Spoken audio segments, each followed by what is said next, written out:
Во новото издание на DigiPlus, Zoom ја прошири својата мисија и го промени името. Сега е Zoom Communication Incorporated.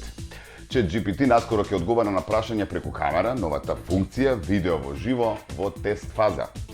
Ви ја представуваме првата македонска книга за вештачка интелигенција на Суат Сефери. Lenovo Yoga Book 9e, уред со двоен OLED екран и напредни спецификации.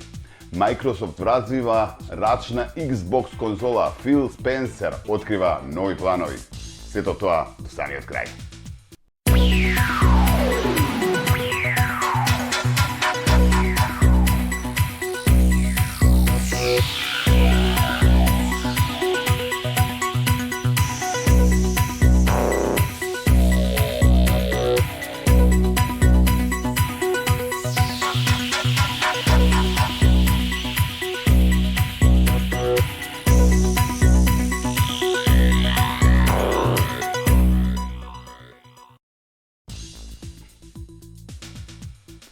Време да го стартуваме новото неделно дружење во единствената ТВ емисија во Македонија, наменета за дигиталните вести, вештачката интелигенција и иновации DigiPlus. Добре дојдовте. Пред да почнеме со првата вест за денеска, би сакал да ве потсетам на актуелните Black Friday попусти во Анкоч, кои траат до утре, 2 декември, во сите салони на веб страната на Анкоч. Да, добро слушнавте. Оваа година имаат многу добри причини да ги посетите, односно 70% реални попусти и огромниот избор на десктопи, лаптопи, аудио и видео опрома, смарт уреди и генерално се што може да замислите од IT опрема. Како што се движиме при крајот на годинава, ова е идеалниот период да се почестиме со оно што вистински ни треба или што едноставно ни причинува задоволство. Знаеме дека секој си има парче што го посакува порано или подоцна без исклучоци. Понудата до утре ќе може да ја најдете на ankoch.com или во еден од официјалните салони или низ продажната мрежа широм Македонија. Искористете го Black Friday во Анкоч. И не заборавајте и денеска да го скенирате QR кодот кој што го гледате на екраните со вашиот мобилен и како наш гледач нормално да добиете дополнителни 40% попуст на 3 различни игри. Откако се подсетивме, време е да стартуваме со нашите видеопривози денеска. Zoom ја промени својата мисија и официјалното име, трансформирајќи се од Zoom Video Communication во Zoom Communication Incorporated. Со оваа промена, компанијата сака да покаже дека е повеќе од платформа за видеоповици, нудејќи нови алатки за продуктивност, конкурирајќи директно на Microsoft и Google. Еве ги новитетите. Компанијата Zoom, која стана синоним за видеоповици за време на корона кризата во 2020 година, го промени своето официјално име од Zoom Video Communication во Zoom Communication. Оваа промена доаѓа со цел да се покаже дека Zoom е повеќе од платформа за видеоконференции. Zoom го започна своето патување во 2011 година, но вистинската глобална популарност ја стекна во 2020 година, кога Zoom-повиците стана неизоставен дел од животот на милиони луѓе широм светот.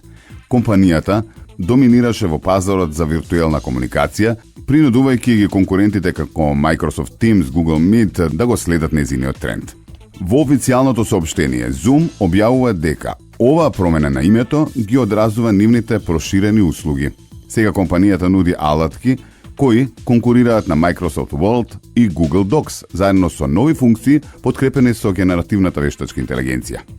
Ова интеграција има за цел да ги подобри продуктивноста и работните процеси на корисниците.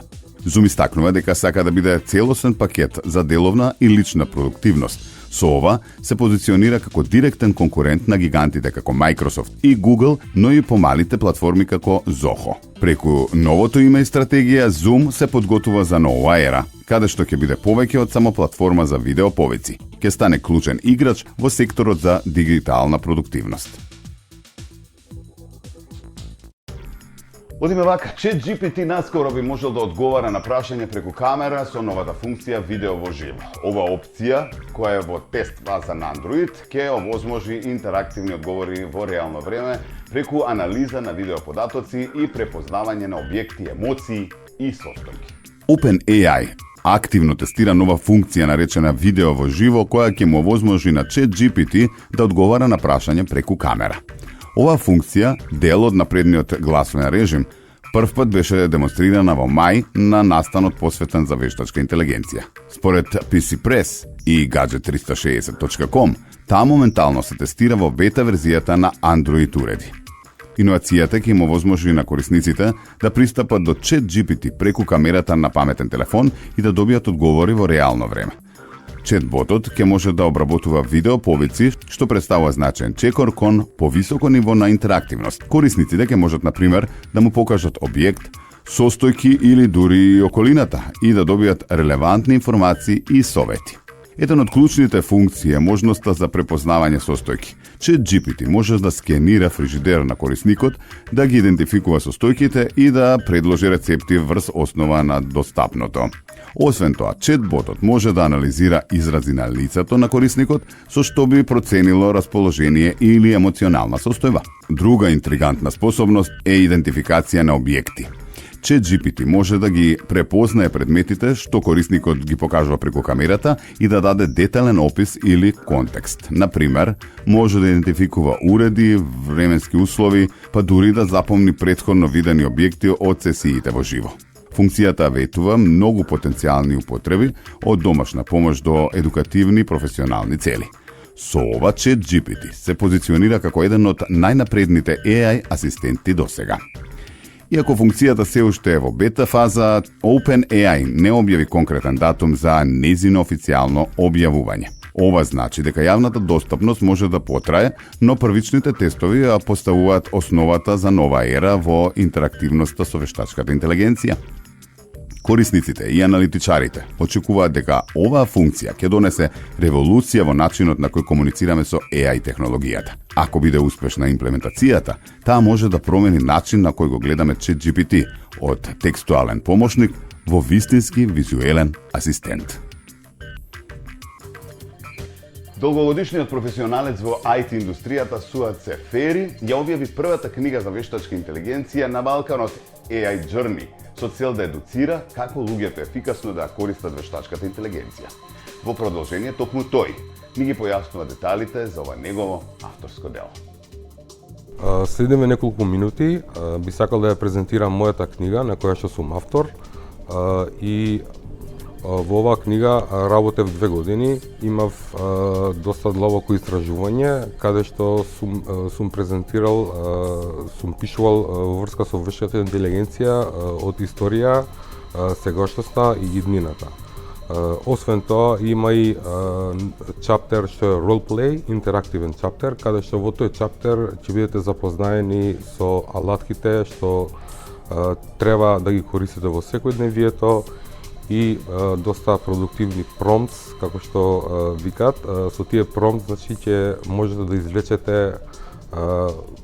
многу продуктивни, ефективни работи во скоро секоја индустрија каде што сум ја опфатил во книгата. Оваа книга е наменета за сите читатели, значи не е технички настроена, туку книгата се состои од simplified guide, фактички како насока, како да се запознаеш за иднината и за вештачката интелигенција. Значи, во моментов немам планови за уште некој дел, меѓутоа како што се развива вештачката интелигенција, ништо не е чудно за да почнеме да ги делам како што се делени на книгата според индустрии.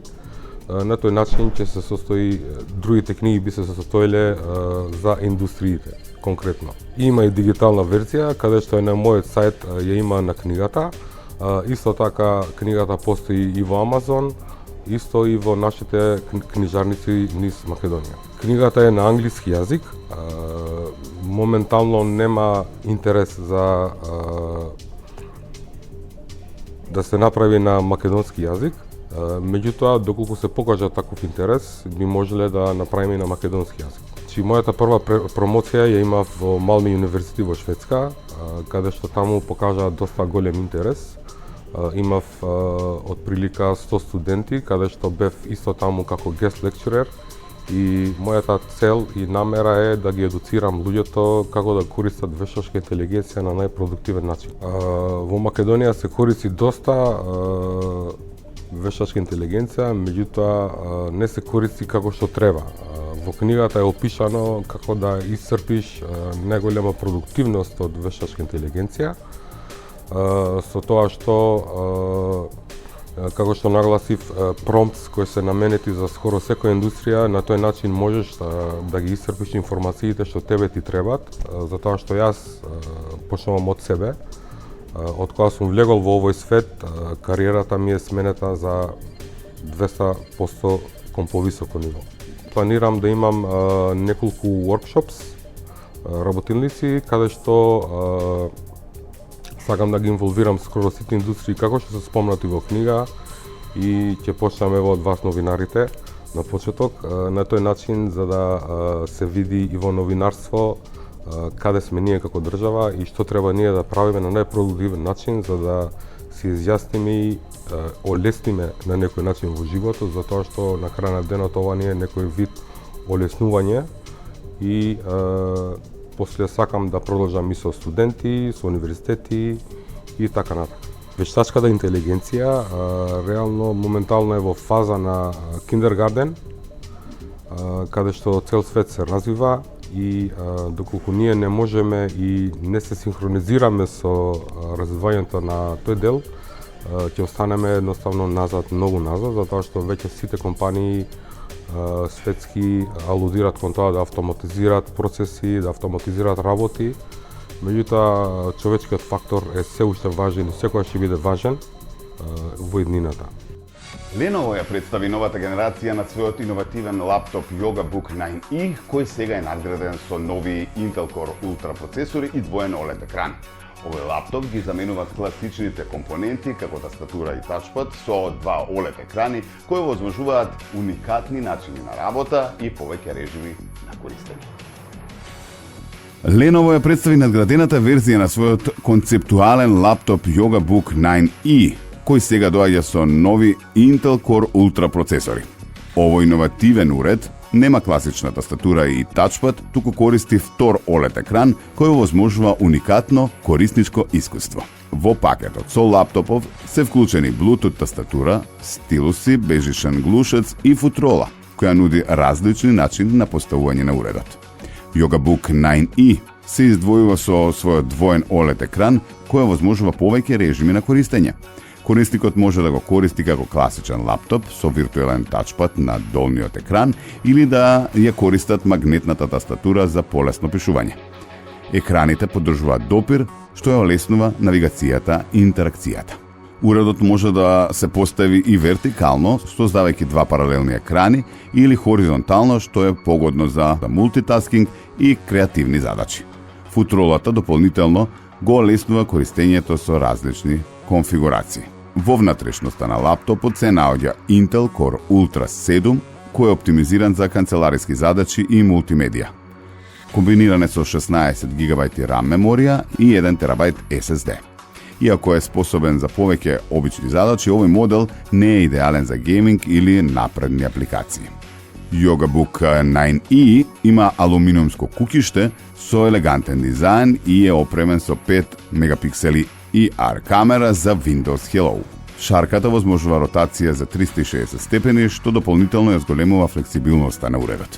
Цената на овој лаптоп на странските пазари изнесува околу $2000, додека на домашниот пазар може да се набави по цена од околу 3098 евра. Со овој модел, Lenovo повторно ја демонстрира својата посветеност за иновациите, создавајќи уред кој ја унапредува категоријата на концептуални лаптопи.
Put your hands up, up, up, put your hands up high.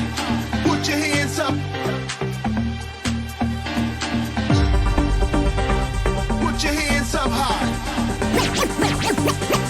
Raise your hands up high.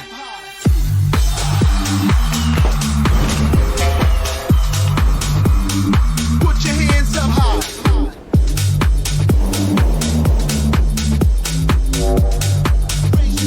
Raise your hands up high. Put your hands up high.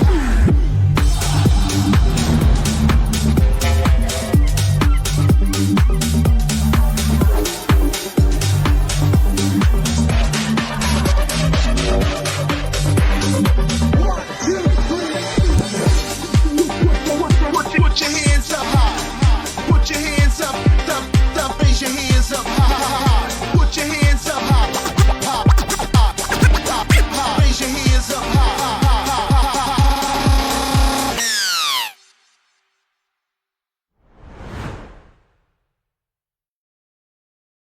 Верувам ви беше интересен нашиот видеомикс од иновации, кој овој пат го подготви за вас тимот на сајтот digitv.mk.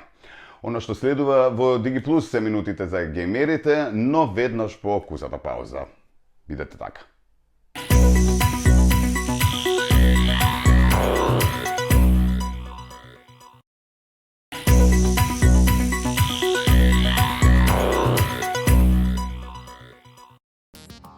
Еве назад во дигиталните вести. Пред крајот денеска ќе посветиме неколку минути на геймерите и љубителите на гейминг конзолите. Имено Microsoft се подготвува да влезе на пазарот на рачни конзоли, најавувајќи нова рачна Xbox конзола.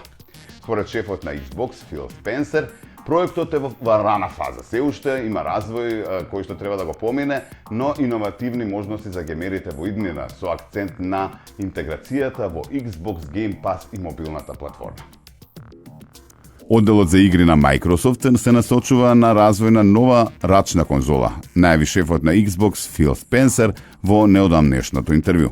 Според него, оваа конзола е во многу рана фаза и развој и ќе поминат неколку години додека да биде достапна за пошироката публика.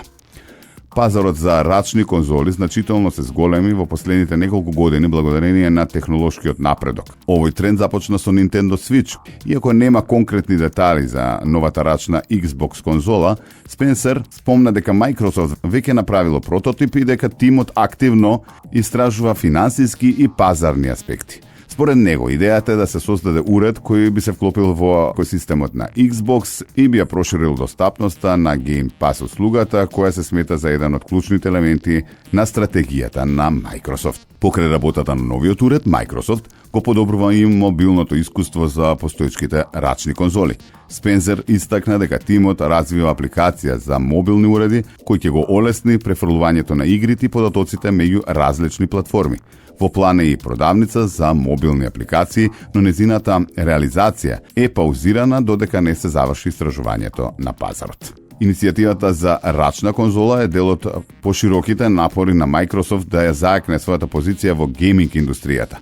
Иако компанијата има значајни успеси со Xbox Game Pass, продажбата на физичките конзоли не го достигна очекуваното ниво. Според анализи досега се продадени помалку од 30 милиони единици од серијата Xbox X и S, што е речиси двојно помалку од продажбата на Sony PlayStation 5. И со оваа вест го завршуваме денешното издание на DigiPlus. Нормално, сите оние иновации кои што во меѓувреме ќе се случат, а и сите оние вести, DigiVести кои што ќе пристигнат, ќе можете да ги најдете на нашата веб страница digitv.mk. Исто така следете на социјалните мрежи, а доколку нешто сте пропуштиле или сакате повторно да погледнете, сите емисии ви се достапни на нашиот YouTube канал digitv.mk. До следната недела ве поздравувам и ви посакувам убав остаток од денешниот ден.